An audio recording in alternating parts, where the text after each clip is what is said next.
if you remember from the apartment or not, this is Josh. So we're both with the Federal Police Department. Obviously, we executed a search warrant in your house. I just kind of want to talk with you about the circumstances. Sure. You know Savannah well? Not very well, no. I mean, nobody in the apartment building knows the other people. Okay, it's not a real social building. Go up and shop at the dollar store, so. Talk to her occasionally. Talk to her more at her job than I did actually at home. Okay. So She guys have made the connection. Yeah. In regards to the search warrant today, you made questions or wondering where we're at with things, or? Yeah, well, yeah, I'm just update, Sure. There's investigators at your house right now. Okay. And they'll be there for a while, just finishing up the warrant. Right. We're obviously very concerned about Savannah. Sure, absolutely. That's why we're here. That's why we're at your house. Okay. Savannah was 8 months pregnant. Yeah. When she went missing. Yeah. I asked you at your house about the infant. Yeah. At your home. Yeah. You kind of only answer that question with me as to who. You said the baby's healthy, which is good. We want to put emphasis on that. My question to you is where is baby's mom? When it comes to that, all I know is I was asked to take care of the baby for a short period of time, and that's what I've done. Above and beyond that, I probably should talk to an attorney. I've just been trying to take care of this infant until I don't have to take care of this infant anymore. Are you asking for an attorney, or are you willing to talk to us about that? Because, again, the health and safety of the infant is important. Absolutely. The safety of Savannah is important. Absolutely. And that's what we're trying to accomplish. Absolutely. Absolutely. She sat across from the detectives with her hands folded, no tears, no trembling. She spoke about what she had done with the emotional register of someone returning a library book. I was going to take her baby. I guess that was the ultimate goal. When police searched her apartment, they found a stack of hardcover books stretching 5 feet 4 inches tall. Psychology, forensics, midwifery, criminal law, all in the apartment of a woman who had told everyone she was pregnant when she wasn't, and who had a 22-year-old neighbor 8 months along living directly below. This is the story of Savannah LaFontaine Graywind, a nursing assistant, a member of the Spirit Lake Nation, a woman who walked upstairs to help a neighbor with a sewing project on a Saturday afternoon in Fargo, North Dakota, and never came back down. Everything you are about to hear has been verified through court testimony, police records, interrogation footage, medical evidence, and reporting from local and national news outlets. Every quote is real. Every detail is sourced. Brooklyn Cruz lived on the 3rd floor of a bone-white 7-unit apartment building at 2825 9th Street North in Fargo. She shared apartment 5 with her boyfriend, 32-year-old William Henry Hoehn. The couple had been together approximately 3 years. Other tenants knew them primarily for their volatility. The arguments were frequent, they were loud, and they sometimes turned physical. Court records established that in 2016, Hoehn had been charged with domestic assault after pushing Cruz into a bathtub during an argument in that same apartment. He was convicted of misdemeanor domestic assault and sentenced to 30 days in jail. The relationship continued after his release. Cruz was 38 years old. She had 3 children from previous relationships, none of whom lived with her. As of 2014, she owed nearly $14,000 in child support to the father of her first child. Her other 2 children lived with their father, Carl Cruz, after she repeatedly abandoned them. She had a history of physical violence toward her ex-husband. On the surface, an unremarkable tenant in an unremarkable building. But beneath that surface, a scheme was building, one that had been in motion for months.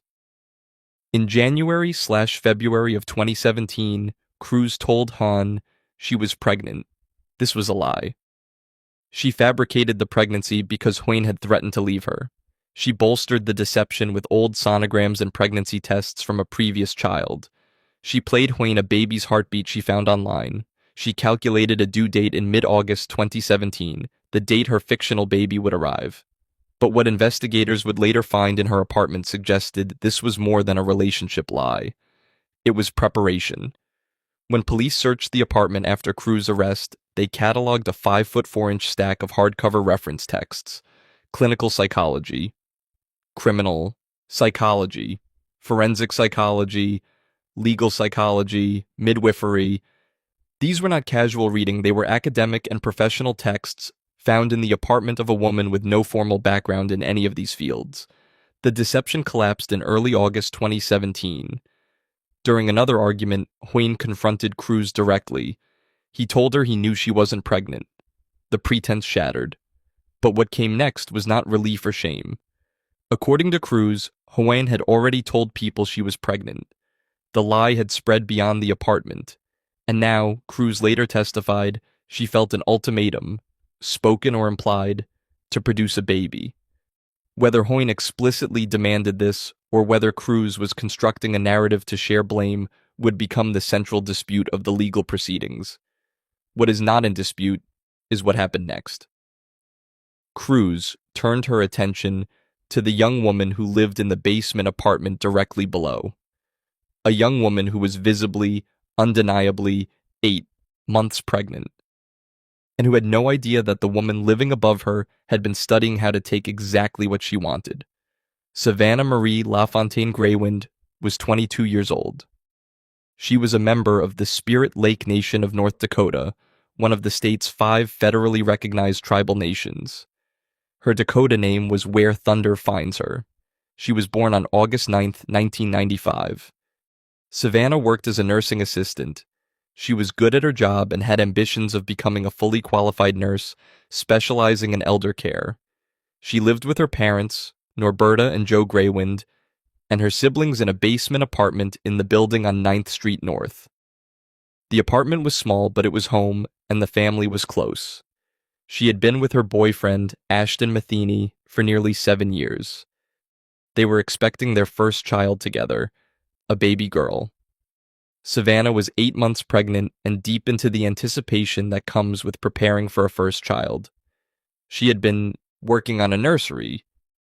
She was saving money for baby clothes. She and Ashton were planning to move into a new apartment together to start their life as a new family.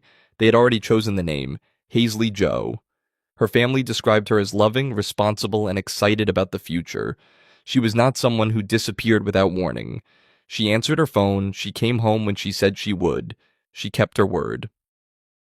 Savannah's boyfriend Ashton would later describe the life they had been building together. They had been a couple since Savannah was a teenager. They knew each other deeply. The pregnancy had been a source of joy for both of them. Ashton was looking forward to fatherhood. Savannah was planning which hospital she would deliver at, what colors the nursery would be. They had settled on the name Hazley Joe. On the afternoon of Saturday, August 19, 2017, Savannah ordered a pizza for her family's lunch. At approximately 1:24 p.m., she sent a text message to her mother. Around the same time, she mentioned to a family member that she was heading upstairs to help a neighbor with a sewing project. Brooke Cruz had knocked on the door earlier and asked if Savannah could model a dress she was working on. Cruz offered to pay her $20. Savannah's parents did not really know Cruz or Hoehn. They had never had a conversation with them. The invitation struck them as slightly odd. Why would someone ask an 8 months pregnant woman to model a dress? But the offer of money was practical. Savannah could put it toward the baby. That Saturday afternoon was supposed to be unremarkable. A family lunch, a quick errand upstairs. Maybe 20 minutes, 30 at most. She would be back before the pizza got cold. She walked upstairs. She entered apartment 5. The sewing machine was running. She never sent another text message. She never answered another phone call. She never came home. And the woman who was waiting for her on the other side of that door had spent the last 2 weeks crossing off dates on a calendar that stopped on August 19th. What happened behind the closed door of apartment 5 was pieced together through Brooke Cruz's police interrogation, her courtroom testimony during the Hoehn trial, William Hoehn's separate statements, forensic evidence, and medical testimony. The two defendants offered conflicting accounts on critical points. But the sequence of core events was established through the legal proceedings, and every version Cruz told was worse than the last. According to Cruz's trial testimony, the sewing project was a ruse from the start. She lured Savannah to the apartment with a fabricated reason. Once Savannah was inside, Cruz started an argument. She accused Savannah of harassing her cat and stealing her mail, accusations that appeared to have no factual basis. She later testified that she picked the fight to give herself courage to do what she had planned to do. Cruz testified that the argument turned physical. She said she pushed Savannah, who fell and struck her head on the bathroom sink, losing consciousness. This claim would later be directly contradicted by the medical examiner. Dr. Victor Froloff, who performed the autopsy, testified during the Hoehn trial that he found no evidence of a head injury consistent with Cruz's account. But what happened next was acknowledged by Cruz herself. She retrieved a box cutter from a desk drawer, and with no medical training, no anesthesia, no sterile instruments, and no concern for the survival of the woman on her bathroom floor, she began to cut. She cut into Savannah's abdomen. She reached in. She pulled the baby out. She later testified that Savannah began coming around during the procedure, so she held her down with one arm while continuing to cut with the other. The prosecutor at Cruz's sentencing hearing, Tanya Johnson-Martinez, described the act bluntly. Cruz performed an unlicensed cesarean section without the benefit of anesthetic. A pediatrician, Dr. Frederick Keeley, testified at the Hoehn trial that it would be nearly impossible for one person to perform such a procedure without serious health consequences for both the mother and child. The medical examiner confirmed no sign of anesthesia had been used. Then came the moment that would become the central factual dispute. According to Cruz, Hoehn arrived home from work shortly after the procedure. He walked to the bathroom. He saw the blood. He asked if she was dead. Cruz said she answered with 3 words. "I don't know, please help me." Cruz testified that Hoehn left the doorway and came back moments later. He was wearing only his underwear. He had a length of rope in his hands. She testified that he placed the rope around Savannah's neck, pulled it tight, and said, "If she wasn't dead before, she is now." Hoehn categorically denied this. Throughout his own trial, he maintained that Savannah was already dead when he arrived home. He admitted to helping Cruz clean up the scene and conceal the body, but insisted he played no role in the killing.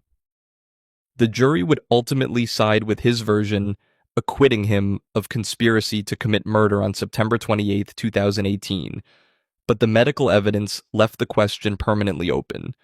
Dr. Froloff testified to what he called 2 competitive causes of death: massive hemorrhaging from the improvised abdominal surgery and ligature strangulation from the noose found around Savannah's neck when her body was recovered. After 8 days in the Red River, the condition of the body made it impossible to determine which cause came first. What is certain is that after Savannah stopped breathing, the couple began a methodical process of concealment. They cleaned the blood from the bathroom floor, they placed Savannah's body in the bathroom closet, and then they prepared to face the people who would soon come looking. The alarm was raised quickly. By 2:33 p.m., Savannah's mother, Norberta, had sent her a text that went unanswered. When Savannah failed to take her brother to work as planned, Norberta sent her 16-year-old son upstairs to get his sister. He knocked on the door of apartment 5. No one answered, though he could hear what sounded like a sewing machine running inside. Joe Graywind went up next. This time, a woman opened the door. She told Joe that Savannah needed a little more time to finish. Norberta drove her son to work herself. She returned around 3:15 p.m. and went upstairs again. This time, Cruz told her that Savannah had already left. That didn't make sense. Savannah's car was in the driveway, her wallet was in the apartment, her phone had gone silent. By approximately 4:30 p.m., Norberta called Fargo police. Officers arrived shortly after 5 p.m. and went upstairs to question Cruz and Hoehn. Both were home. Both were cooperative. Cruz invited the officers inside, acknowledged that Savannah had been there earlier, and said she had left around 2:30 in the afternoon. The officers looked around the apartment with Cruz's permission. They found nothing suspicious. At that moment, Savannah's body was in the bathroom closet. The baby was on the bed next to Hoehn, covered with a blanket. The officers were feet away from both, separated only by a closed door, and the constraints of a consensual search. A second search was conducted around 10:30 p.m. that night. A third was conducted on August 20th. Each time, the same result. Because these were voluntary searches, not warrant-based, officers could not open drawers, cabinets, or close doors without specific permission. Fargo Police Chief David Todd would later address the criticism that followed these failed searches. A search warrant allows you to become much more intrusive and go into areas without the threat of the property owner or renter withdrawing their consent. At the time of these consent searches, we did not have a criminal nexus to get a search warrant. While the police searched and found nothing, Cruz and Hoehn were escalating their concealment. On August 20th, Hoehn hollowed out a wooden dresser by removing the drawers and nailing the drawer faces back onto the frame, creating a concealed interior. They placed Savannah's body, wrapped in layers of towels and black garbage bags, inside the hollowed dresser. Her body was inside that dresser during the third police search. In the early morning hours of August 21st, the couple carried the heavy dresser down the stairs, loaded it into their Jeep Cherokee, and drove to a bridge over the Red River in North Fargo. The dresser, with Savannah's body inside, was dropped into the water. Hoehn disposed of garbage bags containing bloody towels and his blood-stained shoes in a dumpster in West Fargo. Then the couple returned home and carried on as if nothing had happened. But Cruz made a critical error. During the days when the entire community was searching for Savannah, Cruz took the baby out in public. She brought baby Hazley Joe to Walmart late at night, and on August 22nd, after a shopping trip for diapers, Cruz carried the baby into the apartment building in a bag while police were outside arresting Hoehn on an unrelated outstanding warrant. She later said she was surprised they weren't caught. Meanwhile, the case had attracted intense public scrutiny and growing frustration, particularly within the Native American community. Rumors about the occupants of Apartment 5 spread online. Community members questioned why police hadn't done more, why the searches had come up empty, and why a young pregnant woman could vanish from her own home without generating a more aggressive law enforcement response. Organizers held a prayer event at Sanford Medical Center. Savannah's boyfriend, Ashton Matheny, spoke publicly about what had been taken from him. According to the Fargo Police Department, they were running constant surveillance on Cruz and Hoehn and investigating multiple theories about what had happened to Savannah. Chief Todd later explained that they didn't know if Savannah was alive and potentially being held elsewhere, and they believed that monitoring the suspects might lead them to her.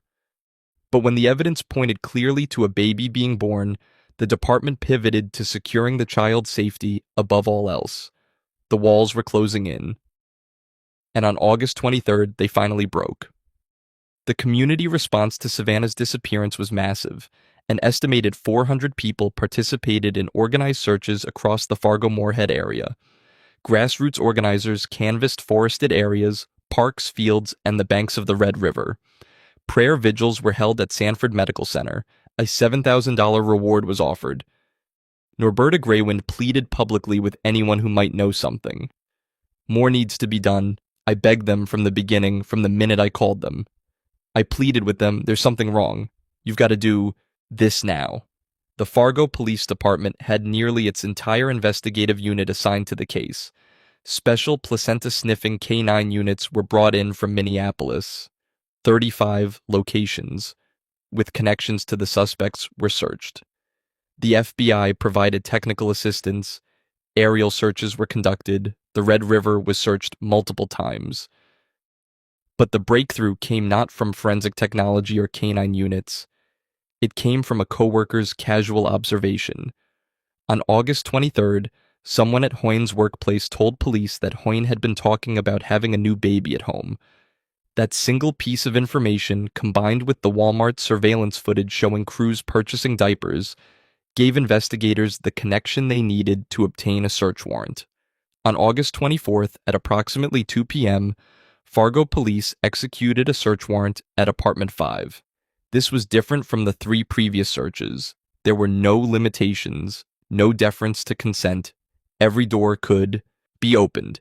Every closet could be checked. Inside the apartment, they found Brooke Cruz, and lying on the bed, alive and healthy, was a newborn baby girl. Detective interviews with Hoehn and Cruz indicate the baby girl is Savannah's baby. Cruz was arrested immediately. Hoehn was picked up at his workplace. The baby, who would later be named Hazley Joe, was rushed to Sanford Children's Hospital and placed under the protective custody of Cass County Social Services. DNA testing confirmed she was the biological daughter of Savannah and Ashton, but Savannah herself was still missing. The arrests had secured the baby, but nobody yet knew where her mother's body was. For 3 more days, hundreds of people combed the Red River Valley looking for any sign. On August 27th, at approximately 5:45 p.m., a group of recreational kayakers on the Red River spotted something lodged against a fallen log near the bridge at 91st Avenue North, outside the community of Harwood. It was a large object heavily wrapped in plastic and duct tape, stuck against a tree protruding from the water. By 8:20 p.m., law enforcement had pulled the object from the river. By 9:20 p.m., it was identified. The Graywind family was notified. It was Savannah. 8 days. She had been missing for 8 days. Her body had been in the river for nearly a week. The woman who had been a nursing assistant, a daughter, a girlfriend, a mother-to-be, had been wrapped in garbage bags and duct tape and thrown off a bridge. And the couple who put her there had been living in the apartment directly above Savannah's family the entire time, walking past her parents in the hallway, watching from their windows as the community tore itself apart looking for a woman who was already gone. The preliminary autopsy, conducted by the Ramsey County Medical Examiner in St. Paul, Minnesota, determined the cause of death as homicidal violence. The specific mechanism, whether Savannah bled to death from the improvised cesarean section or died from ligature strangulation from the noose found around her neck, could not be determined with certainty. After 8 days in the river, establishing a definitive sequence of injuries was not possible. Dr. Victor Froloff would later testify to what he described as 2 competitive causes of death. Fargo Police Chief David Todd addressed the media that evening, visibly affected.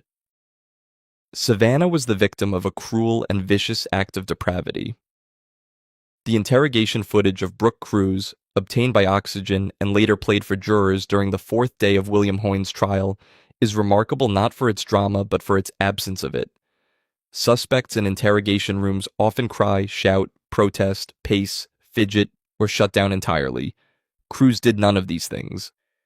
She sat, she spoke, she described what she had done with a flatness that became in itself the most disturbing piece of evidence the footage contained. But the detectives across the table were not fooled, and the footage reveals something that most coverage of this case has missed. The investigators' growing frustration as they watched a woman lie to their faces about a crime they were increasingly certain she had committed. The first lie: she left my house well and healthy. When detectives sat Cruz down on August 24th, the day the baby was found in her apartment, they already had the Walmart surveillance footage. They already had the coworker's tip about Hoehn bragging about a new baby. They knew what they were looking at. But they let Cruz talk. And talk she did. Cruz told investigators that Savannah had come to her apartment on August 19th to discuss her personal problems. She said the younger woman was unhappy with her life and the prospect of having a baby. She said Savannah had left the apartment that same afternoon unharmed. She left my house well and healthy. She then offered a second layer to the fiction. She said Savannah had returned 2 days later, on August 21st at approximately 3:30 in the morning, having given birth somewhere on her own. In this version, Savannah voluntarily handed her newborn daughter over to Cruz for safekeeping. The young woman didn't want the baby, Cruz said. She had asked Cruz to take her. The detectives listened. They took notes. They let her build the architecture of the lie. And then they started pulling at the seams. During the interview, police brought up internet searches they had found on one of Cruz's devices, searches about home births, done months before, Cruz claimed, before Savannah even moved into the building. But there was one search the detectives zeroed in on, an internet query from August 9th, 2017, 10 days before Savannah disappeared, that said something to the effect of, "If a pregnant woman holds her breath, does the baby keep breathing?" Cruz said the search wasn't done by her. She said others had access to her device. The detectives also noted a calendar found in the apartment with dates crossed off until August 19th, 2017, the day Savannah vanished. No dates after that day were marked, and there were handwritten pregnancy notes with an expected date of delivery. August 6th, 2017, Cruz had an answer for everything, and none of the answers fit. As the hours in the interview room accumulated, the investigators' patience visibly eroded. In the video footage, they are seen becoming increasingly irritated with Cruz and her insistence that she knew nothing about what had happened to her neighbor. When Cruz protested the suggestion that she had performed a cesarean section, she shouted at the detectives with what Inform reporter Dave Olson described as an emotionally charged outburst. "You think I took her baby? What am I, super freaking human?"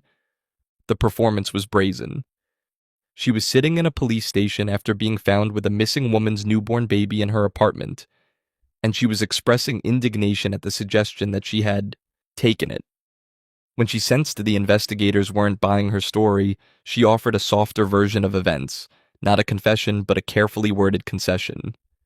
"If I was guilty of anything, it was taking advantage of a distraught pregnant girl in the hope she would give me her baby."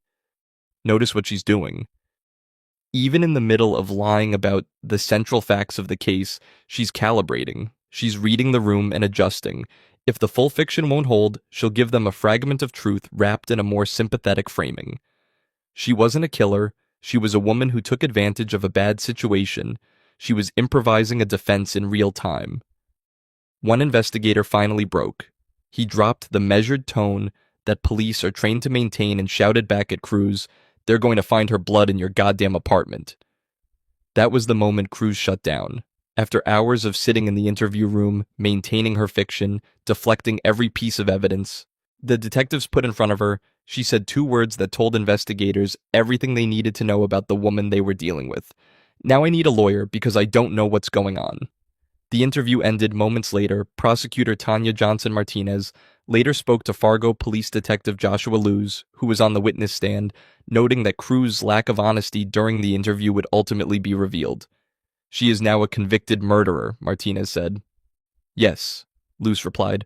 "What the interrogation footage showed was a woman's first line of defense. But the real revelations came later.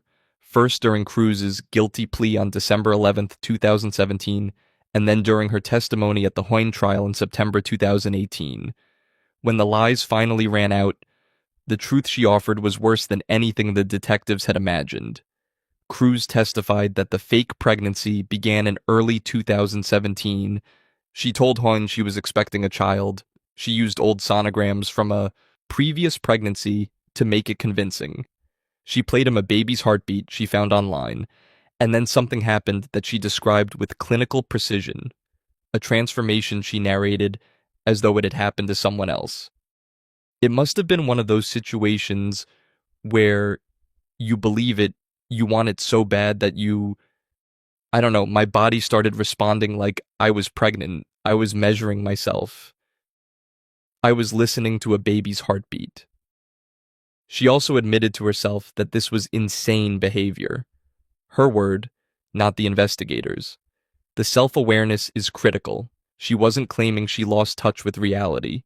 She was describing a lie she chose to inhabit because it served her purposes. The pregnancy was fiction. She knew it was fiction. But she committed to the fiction because it kept Hoehn with her. And then the fiction was exposed. During an argument in early August, Hoehn confronted her directly. He screamed at her, "You know, you're not pregnant." A switch was flipped. I made this whole duck thing up in my head. Pay attention to the language. A switch was flipped. Not I realized what I'd done, not I felt ashamed. A switch was flipped. As though the transition from manufactured delusion to calculated predator was as simple as toggling a circuit. The self-awareness is there. The emotional weight is absent. From that moment, the goal was clear. She needed a baby, not a doll, not a substitute, a real living infant. Cruz testified that Hoehn came home one day in early August and said, "That Graywin girl is really pregnant." She said the implication was understood, though the words were never spoken directly. Whether this narrative was accurate or a calculated attempt to distribute blame was never definitively resolved. Hoehn denied it. The jury found him not guilty, but in every account Cruz offered, from interrogation to plea hearing to trial testimony, one thing remained constant. The plan existed before the first step was taken. The sewing project was a ruse she admitted designing. The argument was manufactured to give herself courage. The box cutter was already in the drawer. When she entered her guilty plea, Cruz provided her final account of what she did inside that apartment. I did cut her, and then I took her baby out of her. She was not dead when I cut her and took her baby out of her. Fargo police investigators recognized what they were dealing with almost immediately. Fetal abductions in the United States are rare. Fewer than 24 have been documented since 1987, but they follow a pattern that investigators are trained to identify. The perpetrator is almost exclusively female. She has typically faked a pregnancy or experienced a loss. She selects a victim based on proximity and vulnerability. The crime is not about rage or revenge. It is about possession. The baby is the object, the mother is the obstacle. Cruz followed this pattern with textbook precision. She studied, she planned. She created a cover story. She selected a victim she had physical access to. She lured her into a private space. And she attempted to pass the stolen child off as her own biological infant within hours, presenting the baby to Hoehn and declaring, "This is our baby, this is our family." The progression from lie to confession follows a pattern that investigators also see in cases involving premeditation. The stories become more elaborate before they collapse. First, nothing happened. Savannah left the apartment healthy. Then something happened, but it was consensual. Savannah came back and handed over the baby voluntarily. Finally, the truth. She cut a baby from a living woman's body with a box cutter while the woman was going in and out of consciousness. And the stack of midwifery and psychology books in her apartment suggested she had studied exactly how to do it and how to manage the aftermath. In a letter sent to forum reporter Blake Gumprecht from jail in December 2017, Cruz wrote, "There are many things that I'd like to say, but I'm ashamed of what I've done. Because of this shame and with a good amount of humility, I don't feel I have the right to say a damn thing except, I'm sorry." She asked the newspaper not to publish it until after sentencing so she could apologize in person first. The editors decided the public had a right to know. But no letter, no apology, and no courtroom tears could erase what the interrogation footage had already documented. A woman who sat across from trained investigators, looked them in the eye, and invented an entire fictional version of events while a missing woman's baby lay in her apartment. A woman who shouted, "What am I, super freaking human?" at the detectives who would ultimately prove that she was something far worse than that. On December 11th, 2017, Brooke Cruz changed her plea to guilty. She admitted to conspiracy to commit murder, conspiracy to commit kidnapping, and providing false information to law enforcement. There was no plea deal. Cruz and her defense attorney hoped that accepting responsibility would result in some measure of leniency. The sentencing hearing was held on February 2nd, 2018 in Cass County District Court.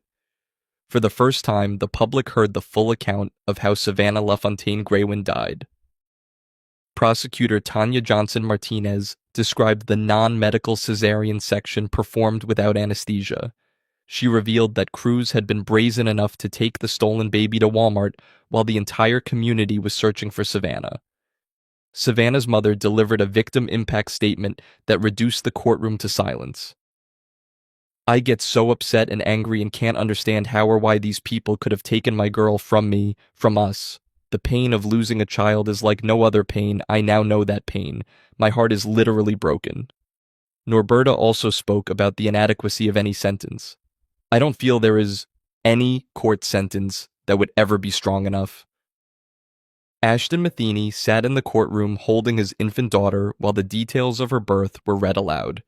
He told the court that learning the circumstances tore him apart. Cruz was given the opportunity to speak.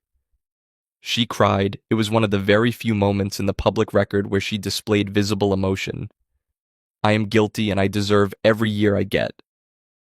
I just wanted them to know that I am sorry for what I did. East Central District Judge Frank Ritek cited the predatory and cruel nature of the crime. He imposed the maximum sentence under North Dakota law, life in prison without the possibility of parole. Norberta spoke to reporters after the hearing. Today is the first day I learned how my daughter was murdered and how my granddaughter was taken from her. I am satisfied with the sentence. William Hoehn's case followed a separate and more complicated path. He pleaded guilty to conspiracy to commit kidnapping and providing false information, but went to trial on the charge of conspiracy to commit murder. That trial began in September 2018, and it would be the venue where the most detailed public testimony about the crime was heard. Cruz appeared as a prosecution witness. She cried and sniffled throughout her testimony. Hoehn showed little visible emotion. The trial also introduced an explosive late development. A female inmate named Jennifer Robinson told authorities that Cruz had confided in her approximately 5 months earlier. According to Robinson, Cruz told her that she had strangled Savannah herself and cut the baby out within 3 minutes, a completely different account from what Cruz had told the court.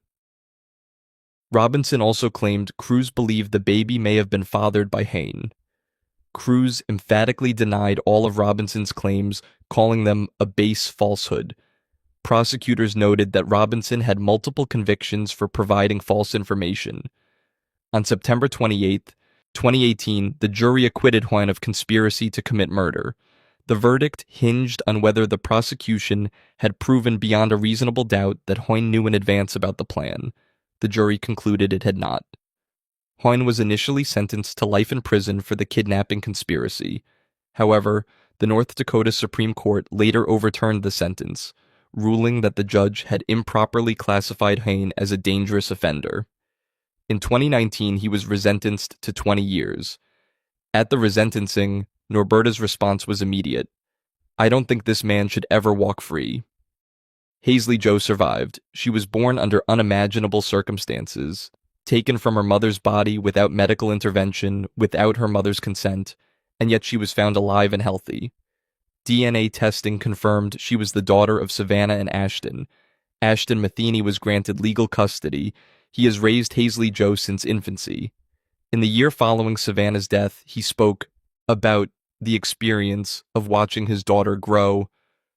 Every day I'm reminded of her more and more because every day she grows and she's starting to look more like her mother.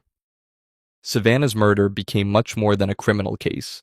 It became a rallying point for a movement that had been building for decades, the crisis of missing and murdered Indigenous women and girls in the United States. Savannah was a Native American woman who disappeared in a city. Her family felt the police response was too slow. Her body was dumped in a river.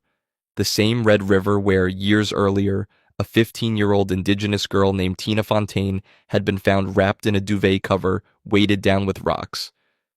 Tribal leaders across North Dakota demanded reform. Dave Flute, chairman of the Sisseton, Wapit, and Oyate Nation, wrote in a letter to North Dakota's congressional delegation that during the gatherings and prayers for Savannah, they heard story after story from families who also had women, missing or unsolved murders. The Graywind family, represented by attorney Gloria Allred, publicly challenged the Fargo Police Department's handling of the investigation. Allred directly addressed the broader pattern. Many individuals in the Native American community have expressed a concern that the police do not have the same concern about missing, deceased, or injured Native American women that they would have about victims who are Caucasian. The way that the search for Savannah was conducted simply deepens the mistrust that many feel in law enforcement. The response came in the form of Savannah's Act. First introduced by North Dakota Senator Heidi Heitkamp, the bill aimed to improve data collection on missing and murdered Native Americans, establish police protocols, clarify jurisdictional responsibilities between tribal, state, and federal law enforcement, and require annual reports to Congress.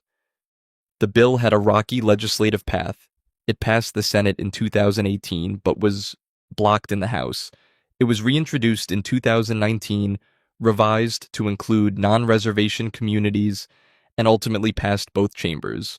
On October 10, 2020, President Trump signed Savannah's Act into law. It became Public Law number 116-165. The law requires the Department of Justice to develop and implement protocols for addressing missing and murdered Indigenous people, to provide training to law enforcement on recording tribal enrollment for crime victims, and to conduct outreach to tribal organizations regarding the National Missing and Unidentified Persons System. It also requires annual reports to Congress on the scope of the MMIW crisis. The significance of the legislation extends beyond its specific provisions. For decades, Indigenous communities across North America had been sounding an alarm that their women and girls were disappearing and dying at rates far exceeding those of other populations. The data was incomplete because law enforcement systems weren't designed to track it. Jurisdictional gaps between tribal, state, and federal authorities meant cases fell through the cracks. Families reported feeling ignored, dismissed, or told to wait when their loved ones went missing. Savannah's case became a visible, undeniable example of the problem. A pregnant woman disappeared from her own apartment building. Police searched 3 times and found nothing. The community mobilized faster than the institutions designed to protect them.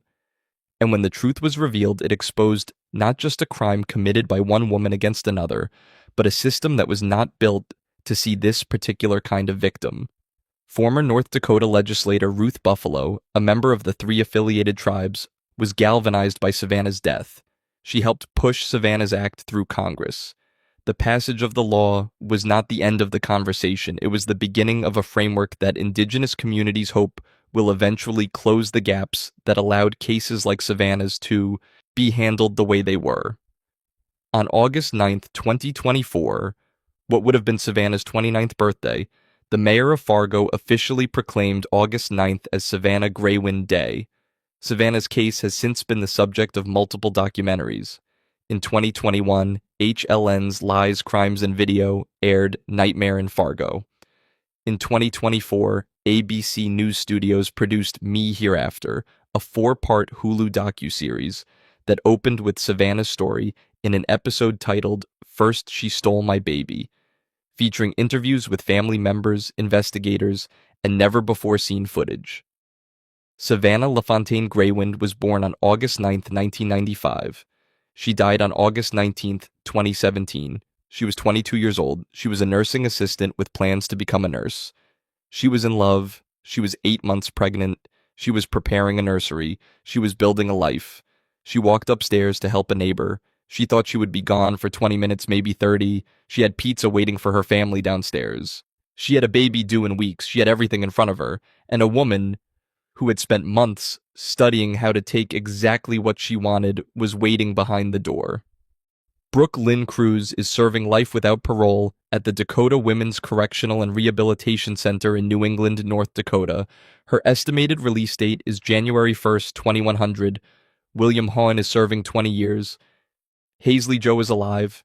She is growing up. She has her mother's smile. Savannah's Dakota name was Where Thunder Finds Her. The thunder found her. It just came too late. If you watched that interrogation footage, if you heard the flat voice, the steady hands, the casual shrug when she said ultimate goal, ask yourself this: would you have known you were listening to someone capable of what she did? And if you were the detective sitting across that table, watching her invent one story after another while a dead woman's baby lay in her apartment, what would it have taken for you to keep your composure? Let us know in the comments.